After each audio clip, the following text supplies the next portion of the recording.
Hello bachcho, let's read this question and this question says equimolar solutions of two non-electrolytes in the same solvent have option A same boiling point and same freezing point, option B same boiling point but different freezing point, option C different boiling point but same freezing point and option D different boiling point and different freezing point।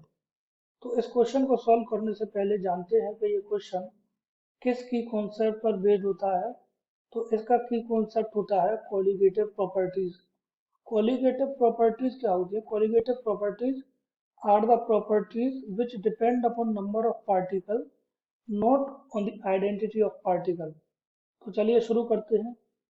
ये दो colligative property की यहाँ पर बात की जाएगी।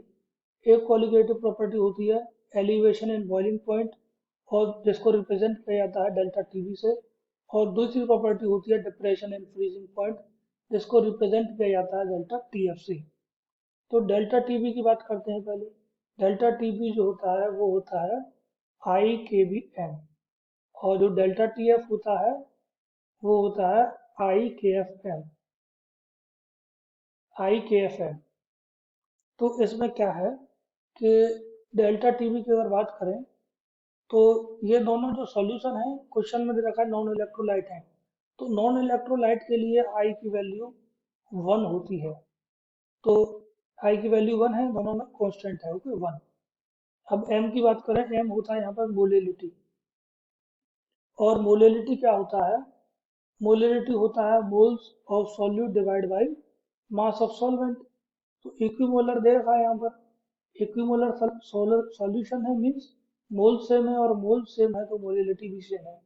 अब दो चीज सेम हो गई, आई भी सेम हो गया और एम भी सेम हो गया। अब ये दोनों सॉल्यूशन जो लिया गया है, अब इनका जो कांस्टेंट होता है ये कांस्टेंट भी सेम होगा। तो के बी और के एफ भी सेम होगा।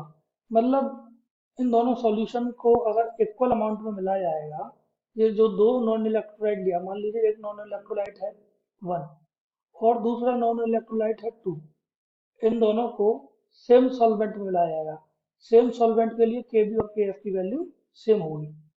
तो इन दोनों को जब सेम सॉल्वेंट में मिलाया जाएगा तो क्या हुआ कि जो सॉल्यूशन बनेगा, जो नॉन इलेक्ट्रोलाइट मिलाने से जो सॉल्यूशन बनेगा उसका बॉइलिंग पॉइंट, उसका बॉइलिंग पॉइंट और फ्रीजिंग पॉइंट कैसा हुआ? सेम हुआ, कोई चेंज नहीं होगा। क्योंकि ना तो फ्रीजिंग पॉइंट डिप्रेशन में कोई चेंज आ रहा मीन्स फ्रीजिंग पॉइंट चेंज नहीं हुआ, ना फिर बॉइलिंग पॉइंट डिप्रेशन में, बॉइलिंग पॉइंट एलिवेशन में कोई चेंज नहीं आ रहा।